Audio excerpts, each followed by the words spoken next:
So welcome everyone. Welcome to the Future Trends Forum. My name is Brian. I'll be your host for the next hour. And I'm very, very glad to see all of you here on this mid-September day as the fall semester begins to get going.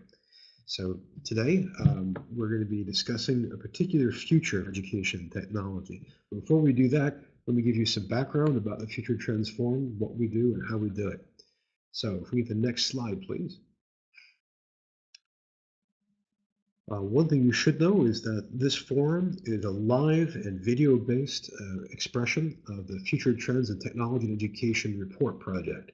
That's a monthly report that takes a look at the trend lines in the present that tell us something about the future of education and technology. It's been running for a few years now, so we have some good longitudinal data.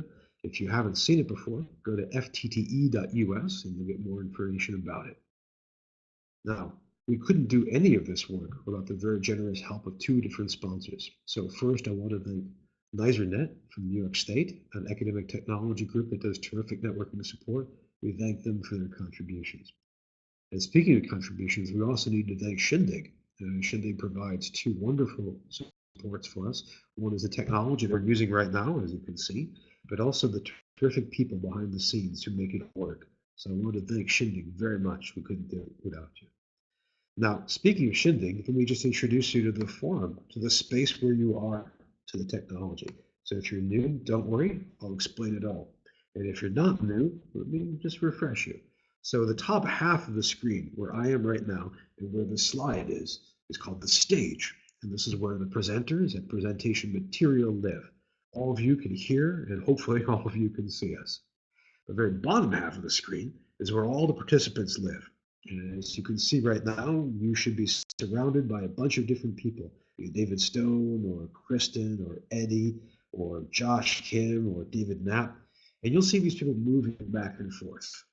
And as we get more and more people, more and more rooms will be broken out, and you'll see more and more of those. If you'd like to see some of the other rooms, look at the bottom left corner of your screen. You'll see a little bar that says Mingle. And that'll let you see a kind of film strip of all the other participants.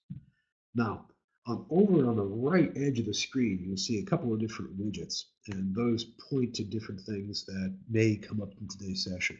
One of them is the FTTE report. One of them is a picture of me when I used to drink coffee. So if you want to find out more about me, you can click. Now, you can interact with us in 4 different ways, besides watching and listening, which is great.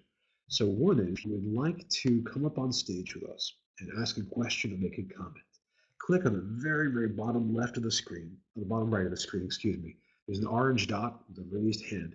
If you click that, that'll tell us that you'd like to come up on stage. So if your mic is working and your camera is working, click that. We'll bring you up and you get to talk to the guest, which is great. Now, if you don't feel like talking, either because your mic doesn't work or you're in a public place or you're shy or whatever, just click the next box, which says Ask. There you can type in a question or a comment, and we'll receive that. We'll display it for everyone to see. I'll read it out loud so you can contribute that way. Now, you can also chat with people. Every room here in Shindig has a special chat box. So if you mouse over yourself and click on the I am chat button, up will pop a chat box so you can get a chance to say hello to people that are near you. And there's one more way, which is if you're on Twitter, please tweet using the hashtag FTTE. And you'll see that already we have people commenting and questions beginning to happen. So those are all kinds of ways that you get to interact. We'd love to hear from you, and I'll be asking you questions as we go. So now before we actually proceed, I need to introduce today's guest. So this is a very fascinating person for 2 reasons. One is that Eddie is an English professor that automatically makes him important and interesting. But the other is that he's been doing an unusual project, a project of, I think, is historical significance, trying to change what we think of as educational technology. So to understand what that means and where that's going, let's bring him up on stage. Welcome to Eddie Maloney.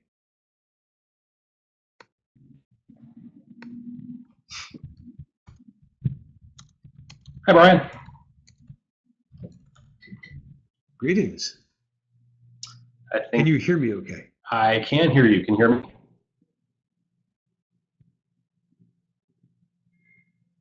Perfectly. Perfectly. Well, welcome. I'm so glad you got a chance to come to the forum. In the middle of a very busy semester with all kinds of projects. We really appreciate the time. I appreciate you having me. Just to let you know, I have about a 3 or 4 second delay when you speak. So if I don't answer right away, apologize. Well, that's okay. I'll figure that hopefully you haven't had a stroke. So before in order to dive into this, why don't you give us a little background about how you came to think about rethinking educational technology as an academic discipline? What are some of the factors that went into your thinking about this? It's a great question, and I should say not alone in thinking about this.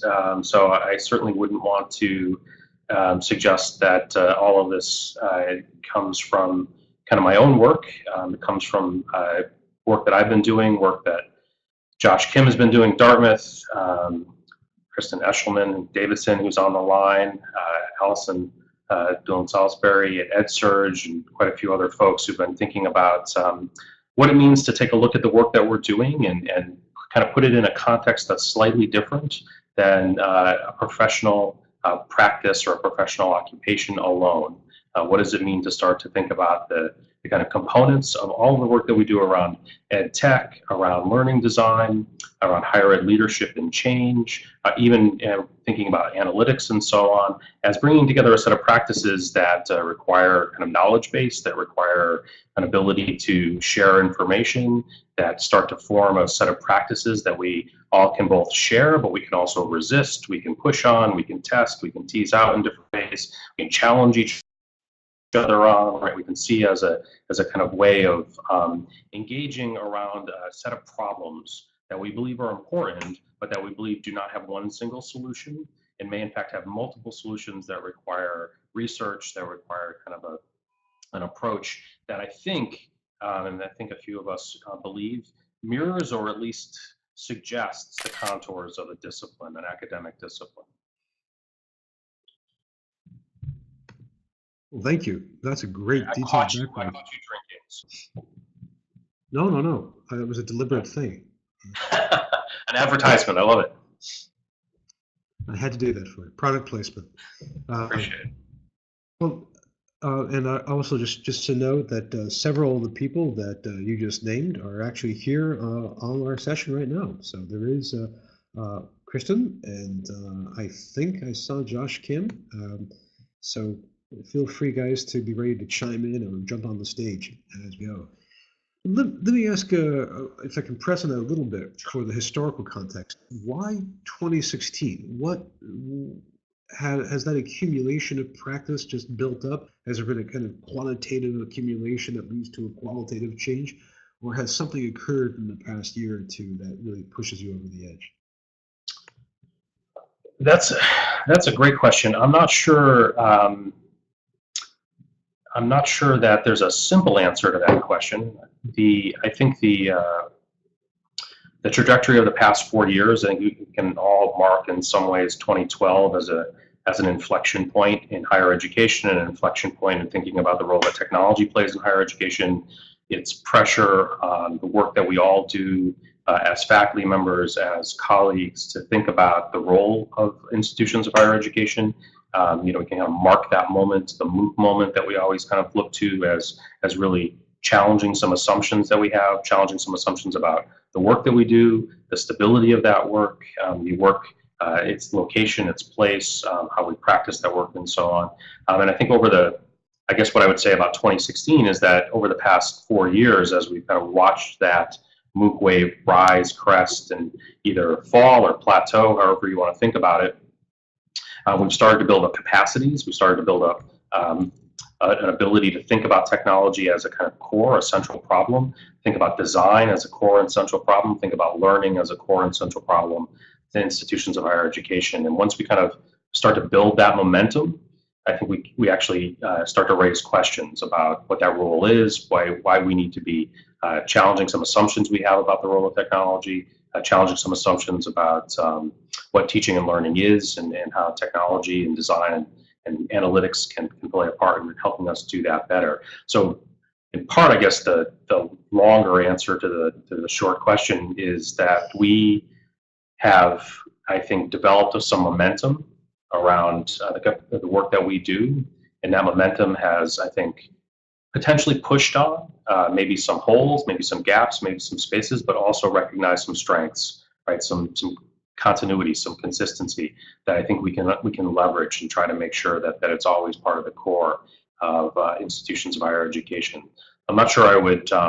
There's a kind of a moment of revolution, or a bullet has, or a gun has been fired, and we can say that the sound has been heard around the world. But I think we've kind of seen a slow growth of not disruption or change in that sense, but kind of evolution of understanding of the impacts of the work that we do in this space. Does that make sense? Well, I think that makes a lot of sense. And I think if I could just chime in, you identified a couple of forces that are especially important. One is the rise of design thinking, and that's been around for a while. I mean, we have the D School at Stanford, for example, but it's design thinking is really starting to take off from Arizona State University to other schools. And I think the other is the promulgation of what I said about learning science, that modern and very current work in neurology and how the brain actually learns has begun to just start percolating.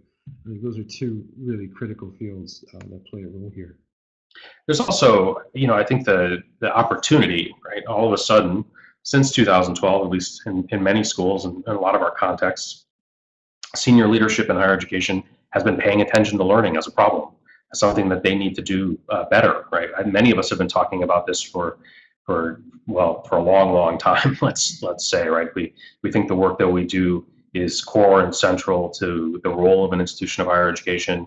That these colleges and universities aren't just about research, about creating new knowledge, but they're about forming young men and women, and that process, right? That practice of teaching needs to be brought back to the center. And in some ways, you can credit the pressure of technology, the pressure of online education as pushing learning back to the center in a lot of conversations. And so it's an opportunity for us, right? It's an opportunity to say we've got a moment in time where we can change the conversation a little bit, and let's leverage that to make sure that in 2 or 3 or 4 or 5 years, we don't just retrench back to the place where we were, and the place that really allowed that kind of fear, that anxiety of disruption to erupt so prominently a few years ago. Thank you. That's in our just a few minutes of talking about this, it sounds like we have a real confluence of forces that really come together to point out a very direct direction for educational technology. I want to add a little bit more to that, but we have a question from David Stone. So if Zach, if you could bring David up on stage, please.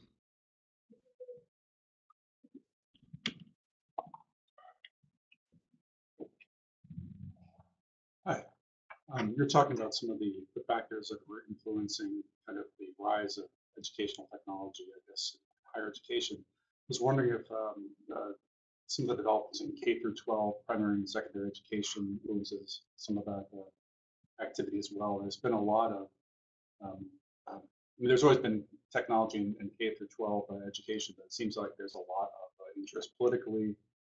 There's a lot of investments from Wall Street and other places in educational technology initiatives. And so I'm kind of curious if that kind of plays into this at all in your opinion. Well, I think it certainly does. I'm not sure from my perspective whether or not there's a direct connection, but it's certainly part of an ecosystem in which technology is influencing what's happening in K through 12. I have 2 kids, one in 4th grade and one in 6th grade. And certainly see that technology is part of everything that they do in every way. And I think we're changing, or it has been changing, the sort of assumption about how learning happens in K through 12. And that can't but put pressure on higher education to try new things, to do new things, to make sure that we're being responsive to what students expect when they come out of an environment where technology is so rich in the learning experience. Just to give you an odd example, all the students in the county that my kids go to, Fairfax County, which is a very, very large county in Virginia, just seems like thousands of schools, let alone students. They all have smart boards in the classrooms. They all have technology that they're interacting with on a daily basis. They come to Georgetown, we probably have 2 smart boards on campus. It's just not a technology that we've invested in. It's not a technology that we take advantage of. We have others, but certainly their interaction with enterprise tools, their interaction with classroom tools and classroom technologies, in some ways are more advanced than what we find at least this college and university. And so we do play a little bit of catch up, I think, at times. On the other hand, I think that's a really good dialogue to be in. What are K through 12 schools expecting us to do, and certainly challenge some of the ways in which we practice our own approach to teaching and learning. I'm not sure if that answered your question. I know there's certainly a set of relationships there. It doesn't quite yet feel to me like the policy implications or the influence from government or so on are hitting us in a private school, and others may have an experience in public schools where that's a little bit more direct than I do. One other thing I would say, and I'm not sure we're quite there yet, but I think there's the potential to be there, is the idea that in K through 12, right, we've seen in the past 50 years at least, the relationship between what happens from government and policy and accreditation really influence how teaching and learning happens in K through 12. You start to get expectations when students are expected to go through high school, right? Go through the entire public education school system. We haven't had that assessment or that accreditation pressure yet on higher education to really look at the effect of certain kinds of teaching and learning approaches. But given all of the conversations about value of the cost of college and universities, given the sort of new approach on teaching and learning and the kind of investment in big data, I can't imagine that that's not coming at some point, right? We won't start to see the pressure from both government in terms of accreditation and accrediting groups, as well as kind of internal pressure from institutions in terms of being competitive, to really kind of play out a sense in which you can argue for the role that technology and design and learning can play in being in a competitive landscape in that way. So it'll be interesting to see.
Welcome to Shindig, the infinite video chat meeting place. On the very, very short-term contract. Thank you, David. That was a terrific question. And that echoes some of the discussions we've had previously on the Future Trends Forum, dating back to our first session with Audrey Waters. Just for the rest of you, especially if you are just joining us, please, if you'd like to ask a question like David just did, just click the orange raise hand button, or if you'd like us to read a question out loud, click the ask button. And speaking of which, Joshua already has one. Zach, if you could bring it up so we could see it. So this is from Joshua Kim. He wants to know about resources. Is finding the resources for this work not about doing some things in the institution or developing new resources? Where will the money come from? Great question, Josh. Sorry. I have to apologize. I'm on a 5K monitor, so everything is showing up about the size of a 3-point font. So I think the question was, where is the money coming from? Is that? That's the end of it. I appreciate the problem. And maybe Josh, if your mic and camera work, you can come up on stage and say some more. Finding resources for this work is not about doing some things at the institution or developing new resources. So, I mean, do you need to do fundraising? Do you need to come up with some entrepreneurial thinking? Josh, if I've mangled that, please correct. It certainly is an economic problem, but at least in most four-year schools, there's an economics that is not going to be successful down the road, right? We all know we've moved well past the kind of line of increase in income to meet the line in cost of college, right? So we have to continue to be more efficient. We have to continue to provide increased value. We have to continue to try to look at tools and the approaches that we take to reaching our students. And at some point, there's going to have to be a balancing. I don't know when it'll arrive, but it's a constant pressure that I think is equivalent to, if not often as visible as the kind of the turn to learning that we saw a few years ago. And it was one of the anxieties that I think drove the kind of MOOC wave. What if, again, a Minerva can do this for many, many, many students in a much more efficient manner? How are all of these other institutions of higher education going to survive? So in that sense, it's always an economic problem. And right now, it's an economic problem that I think, as Josh is pointing out, is an additive. It costs more money to do this. And so in part, you can do it through fundraising. I think we're seeing more and more that some of the granting agencies and the funding agencies are willing to invest in this space because they do think it helps to address that problem. And then I think some of us are finding opportunities to create revenue for institutions while trying to invest in this space. And part of the work that we're doing in my center is in the online space for Georgetown, and trying to make sure that what we're doing is not just separating the revenue generating piece of the work that colleges and universities tend to do either in schools of professional studies or in online programs, but to make that an integral part of how we think about recentering learning in colleges and universities. So we're not always seeing these as separate activities, but in fact completely connected activities that we have to pay equal attention to. I wonder if I could bring you back to a previous comment. One of the very powerful items that you raised was the question about leadership, and that, unless, forgive me if I recollect this incorrectly, you said that one of the pieces that comes into this movement is the idea that leadership angle of managing and eliciting institutional change is a key feature. So perhaps one more burden for leadership in this field is the ability to arrange, wrangle money and greater resources. Sure, absolutely. I think that's very fair. There's a better question coming up from one of our Canadian invaders, Dave Cormier, who was also one of the people who really helped make the Georgetown meeting possible. And Dave has this question, and again, I'll put it up, but also I'll read it slowly. He asks about learning technologies versus scaling technologies. He wants to know how do you explain the difference to decision makers between scaling and crediting with tech and actually using it for learning? Yeah, that is a great question and a provocative one. Thanks, Dave. You always do like to provoke. I think it's it's not easy, right? Because the scaling technologies are right there in front of us, and we all know what they are, and they're easy to grab onto, and they're easy to invest in. Not only do they scale in terms of the number of students, but they scale really well in terms of cost.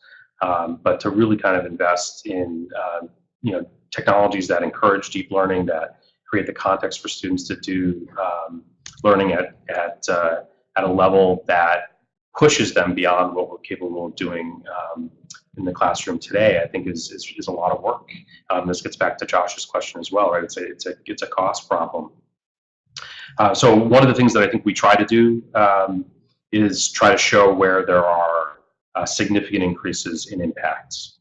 So investment in high impact practices, investment in technologies that we know at least have a track record for really changing the way that students engage with material and encourage deeper learning. And to be able to highlight those as examples, they're not the tools that we can invest in wide scale. They cost a lot of money to develop generally, whether they're unique tools or they're building on a platform that, say, is in adaptive learning or personalized learning, or connects students with high impact experiences like study abroad or community-based learning internships and so on. Those are the kinds of things that we know matter, but we don't necessarily have a good way of scaling. So my hope would be that if we can continue to show those kind of those edge technologies that are really valuable, they'll kind of continue to feed back into the scale technologies. It's obviously work, but we've seen that happen. We've seen that happen in many different contexts. We see certainly the kind of scale of things that 10, 15 years ago were much more boutique are starting to become more and more part of the practice that we all have. This technology that we're on right now, group video chat, right? The ability to actually have a synchronous conversation that's dynamic, that is not a kind of one-to-many, that allows many people to engage in a conversation. It's a relatively recent, tool.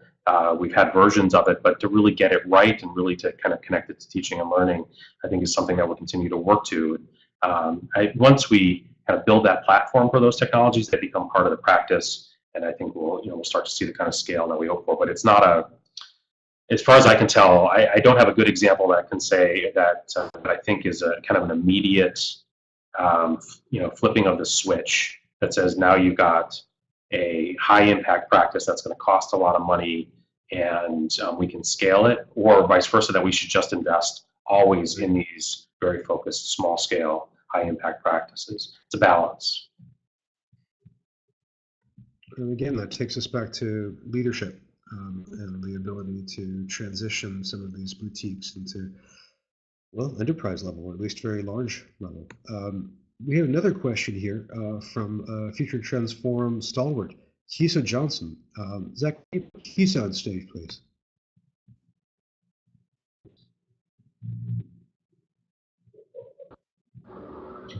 Hi, how you doing? Hi, Kisa, how you doing? Can you hear me? I can. Can you hear me? Good. Yeah, camera right. Oh, okay. I'm really trying to get a sense, because I know me being a learning designer myself, I like how you talking about design and learning and leadership, because I've never really quite found a discipline that spoke quite thoroughly to myself. So why at this point is disciplining this is important? Like why? Like who are the players? And like I understand the timing, but why in the academy do you want to make this a discipline? And then I have a second question. Okay, I'm gonna sit up straight for that one because that one's a hard one. I think why is a really good question, and a few of us met in May here at Georgetown to kind of tackle that question and try to understand whether or not it's a good time to think about how you encourage the development of a discipline, and then why you would do that. And we all came away, I think, with a different sense of its value. Some people are still resistant to the idea because it suggests that one of the things you're doing is investing in what is already central to institutions that are reluctant to change, right? So why would you create something new that sits at the center of an institution that you're trying to disrupt, or you're trying to move in a new direction? And I respect that. I think that's an important and valid critique that you always need to pay attention to. For me, I think there's always a balance that has to happen in change, and I've used that word balance a lot today, and I'm sure I'll continue to do so. I think that's an important part of how we do our work. We think about things like disruption as the kind of mode. Sometimes we think about things like disruption as the mode in which all change happens. But quite frankly, I as institutions of higher ed that often are part of shared governance, that often have many players who are making decisions, whether or not it reaches everybody in the institution, as Brian was pointing out, it's really difficult to simply enforce change. Quite frankly, not sure I'd want to. In fact, I wouldn't be in higher education if I thought that's how change happened. I like the fact that change for us is sometimes slow, sometimes deliberate, but it's often a version of communal, if not completely collective.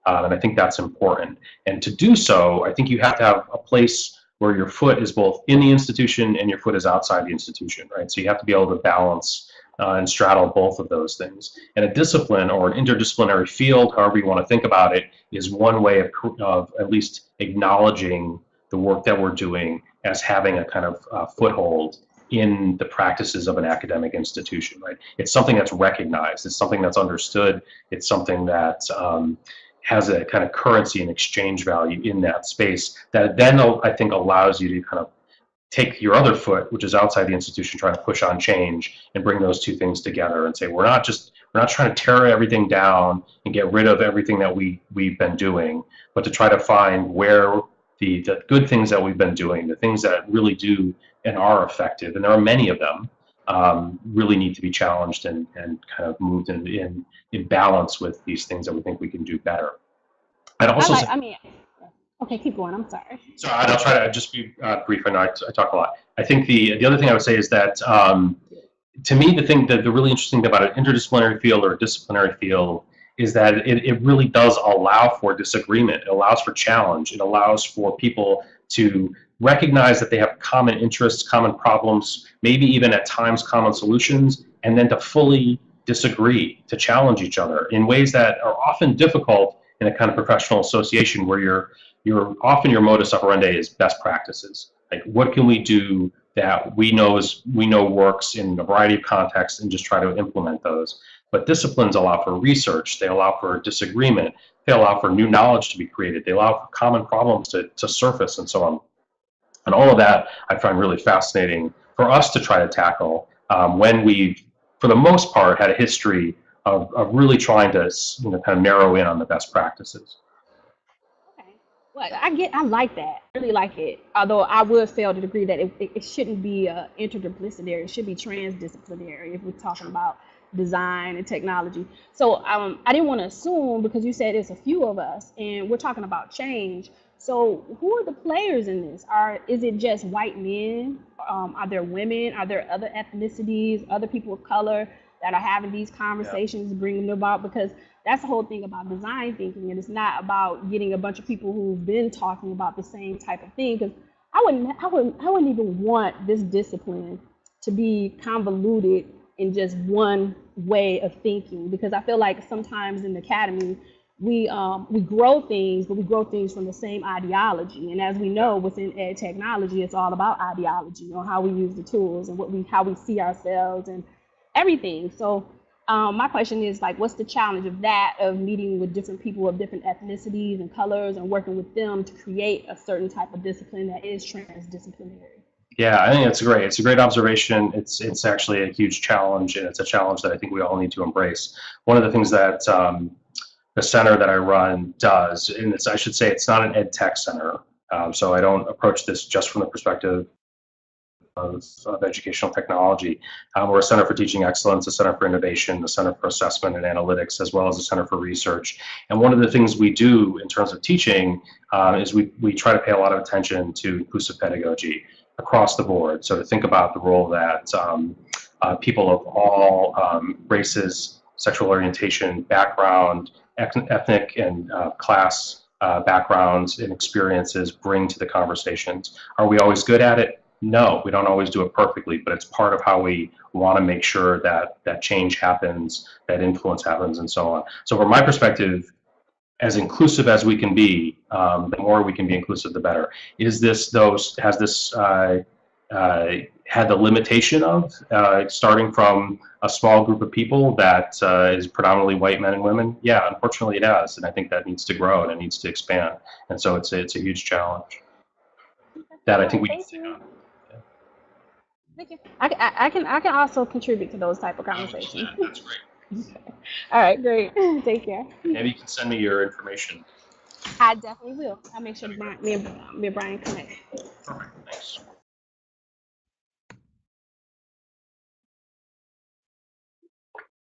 Over on Twitter, one person observed that their goal in life is to ask questions that make Eddie sit up straighter.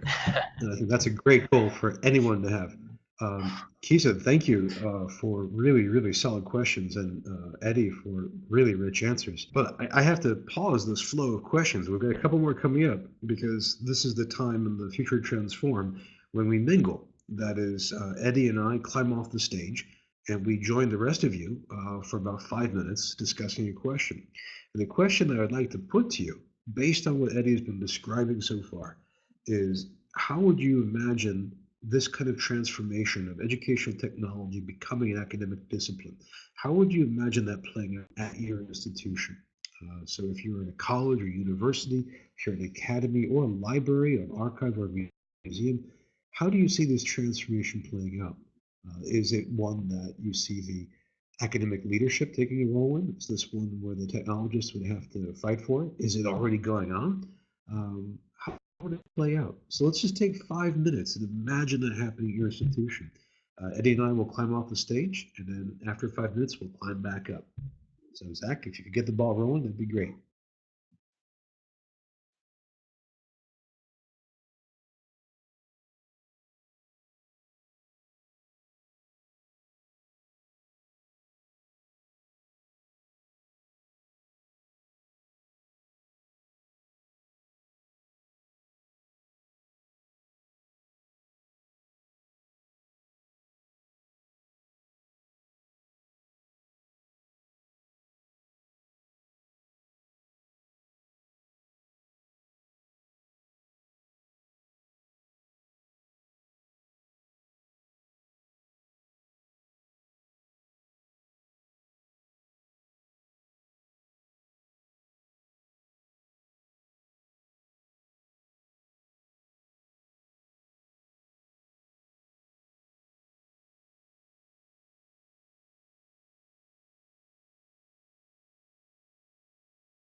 Well, welcome back, folks.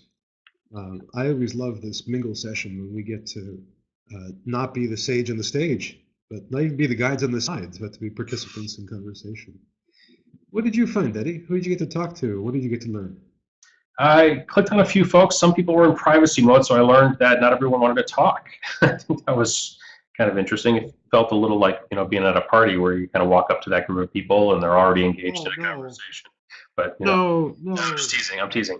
No, we talked a little bit about the funding issue and a little bit more about the challenges that brings. And I was just talking, in fact, to Josh Kim about the issue of where is senior leadership right now at any institution. A few years ago, it was every institution, at least the conferences that I would go to, or the kind of seminars or the symposia that I would go to, you'd have provosts and presidents from all over the place who were now they're investing their energy in the issues of teaching and learning, and whether or not that's actually part of the campus conversations these days is the, as Josh put it, the bloom, kind of faded from the rose. And I think it's a very fair concern, right? You sort of build up momentum, and then does the kind of interest shift? And so how do you maintain that interest? And maybe even back to Dave's question earlier about how you think about the tension between scale and deep engaged learning, in part can be one that is a way to try to get to the attention of senior leadership.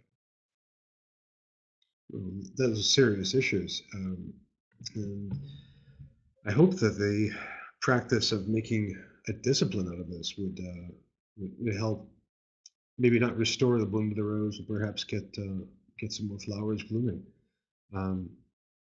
We had some really good conversations just now about different institutions and the difficulty of getting these kind of leadership transformations going.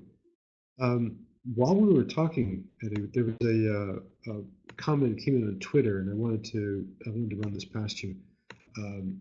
This was Carrie Watkins and Kristen Eshelman, at least one of which should still be on our call.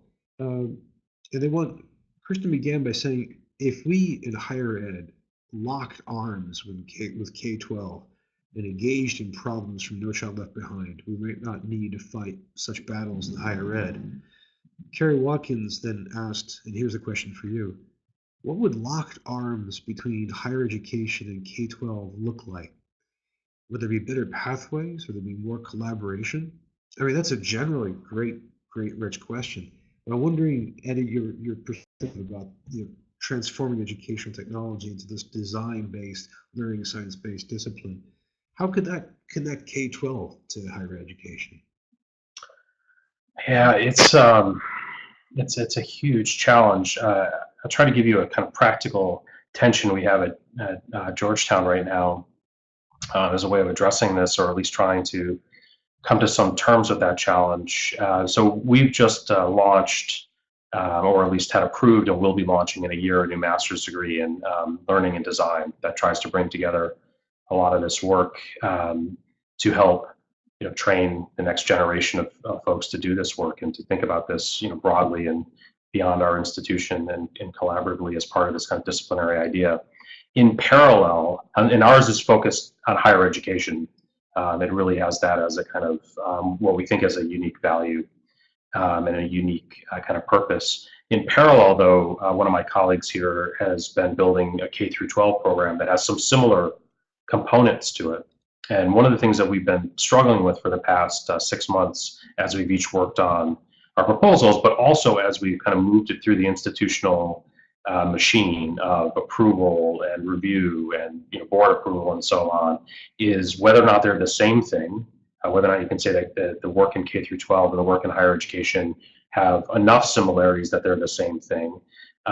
In fact, for some, it took a lot of work to even distinguish enough to be able to argue that they were different, let alone distinguish enough to be able to argue that they were similar, if that makes sense, right? I mean, we really had to kind of work to help people understand why the challenges in higher ed were different enough than the challenges in K through 12 and vice versa. And and one of those in K through 12 is of course just policy and governance, and where that comes from the states in a very direct, and counties and so on, in a very direct way that many colleges and universities don't have to deal with. Community colleges, slightly different governance model. State colleges, of course, also different. And so the pressures are different in each space. But still, the direct line is often is a little bit fuzzier in higher ed than it is in K through 12 in public schools. But what we ended up doing is working out what we're calling the Georgetown Educational Network, which allows us to kind of keep things separate. So we're not having, say, core courses in common, which was one of the approaches, one of the arguments that people who didn't sort of see the connection or the dissimilarities were trying to suggest in terms of efficiency, that we could all share a core load and then students could go off and focus in different areas.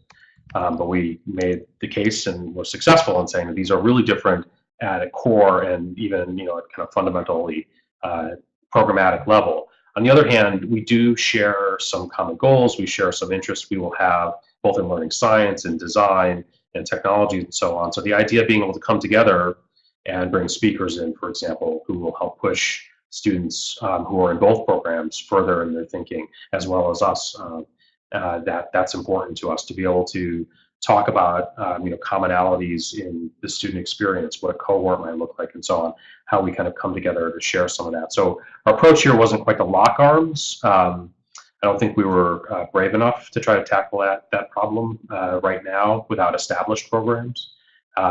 But it's possible down the road, once we've established them, that we can think a little bit differently about that.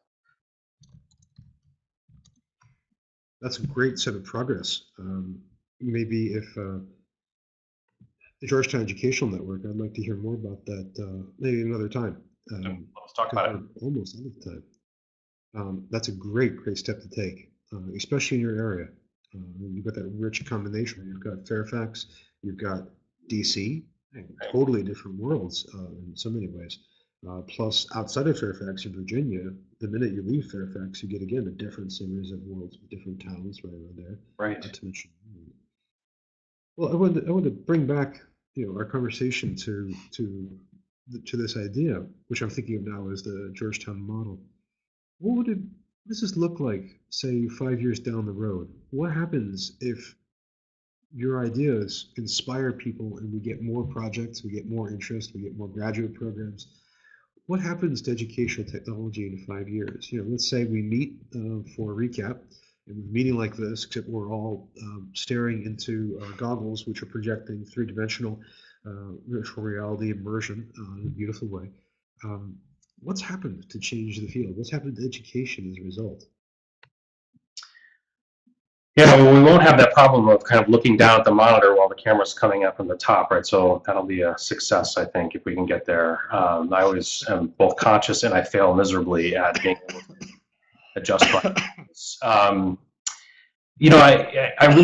I don't have that answer, and I'm never very good at trying to prognosticate the future in a way that is successful. But what I do think we can do, and this is part of both the degree program and a kind of larger context that I've been trying to develop in response to requests for a strategic plan for the work that we do from our senior leadership, is to say that while we don't know exactly where we'll be, we do know that we need to be adaptable. We do know that we need to be flexible. We know that we need to create a community at our institutions that can pivot a little bit more quickly than institutions of higher ed are able to pivot or have been able to pivot. And technology is a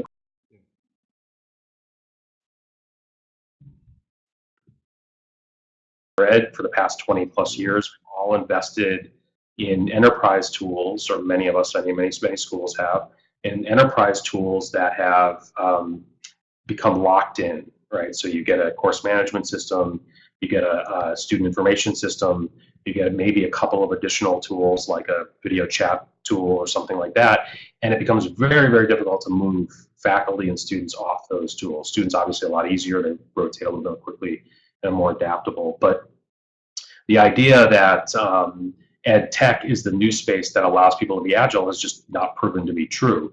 But one of my hopes in the work that we're doing and the kind of context that we're trying to create is not just that we're figuring out what the next tool is, or figuring out what the next technology is, or what the next pedagogical approach is, but we're creating an environment where people feel comfortable being agile, shifting, moving to a new technology, moving to a new pedagogical approach, really broadening and really thinking differently about how they teach. And so that is a mindset that's different than an implementation of a new technology. If we can get there, then I don't think it really matters much whether or not we're wearing HoloLens or Apple's version or Google's version, or that we've regressed to Blackboard or content management system of some sort, but rather that a faculty member could teach in one tool one semester and move on to a different tool the next semester if that's what the content demands, if that's what the approach demands, if that's what he or she knows will be ultimately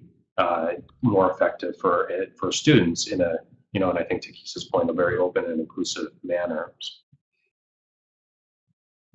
So a more flexible space, a more adaptable one, more willing and able to take chances and rethink what we're doing. That's a great hope. I think on the one hand, your graduate programs will be producing people who can go implement this. And then I think also just 5 years of incremental change of faculty becoming more younger faculty, faculty who are already there becoming more comfortable with technology, and students putting more pressure on changes, and then the technology becoming more fluent, more capable, more accessible. That's a very, very positive image. And I think it's a great one to leave with. We're almost at the edge of time. Did you want to leave us with any other observation or note? Did you want to ask us a question that addresses this transformation of the discipline? Oh, I hadn't thought about that. I guess I wanted to leave with a sense of gratitude. I really appreciate you inviting me to join this conversation. I really enjoyed speaking with everyone and hearing the questions, and it's a really great opportunity for me, and I very much appreciate it. If there was a question, I think it would be very similar to yours. How can we in this space help encourage institutions of higher ed to move into that flexible, adaptable, and risk-taking space? So I think that's a challenge for all of us to do. But in the end, all I want to say is thank you. I really appreciate it.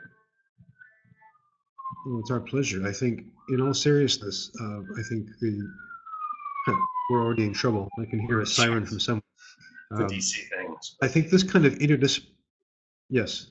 I think this kind of trans-institutional networking is really crucial for that. And you mentioned the Georgetown network doing some of that, reaching out. I think are using this video conference technology, forming this community. We've had almost 1,000 people participate in the Future Trends Forum this year. People from all over the world, hearing the questions from Roxanne, David, Ryan, Gwendolyn. I mean, I think in many ways we get to break down the boundaries and think better. Let me let you go back to putting out the fires or being arrested by the police. Thank you. Thank you so much for your contribution. We'll be watching this carefully. Hopefully we can hear from you as it progresses further. Thank you so much. Now, before we go, we have a couple of notes about where things are going in the Future Trends Forum. Just let you know that next week we have another great guest. We have Jamie Kasap, who is from Google. He is the Senior Education Evangelist. And he'll be talking to us about Google, about online education, about accessibility and technology. He is someone who's very keen to bring previously underserved populations into the mix. I'm looking forward to that. If you have questions or comments that you would like to front load, please fire them at us through Twitter or through email or at my blog. Now, while you're thinking about that, while you're thinking about transforming academic disciplines and about Google and the future of technology, education, and politics, alongside that, you might want to refresh your brain with some science fiction. So we're continuing our reading of Older's book, Infomocracy. We've got a couple of blog posts up on the site. You can see from that tag there. It's a very unusual, very challenging, very exciting book. It's all about the intersection of big data and elections, a very appropriate subject for the United States in September of 2016. So please join us. Now, if you need more information, of course, we have plenty of stuff on the web. So if you want to see the Future Trends Report, ftte.us, Shindig.com will tell you more about that technology. And the rest of you guys, I'll see you next week. I'll be sticking right here for another 5 minutes if you just want to chat, but otherwise, we'll see you next time. Thank you so much.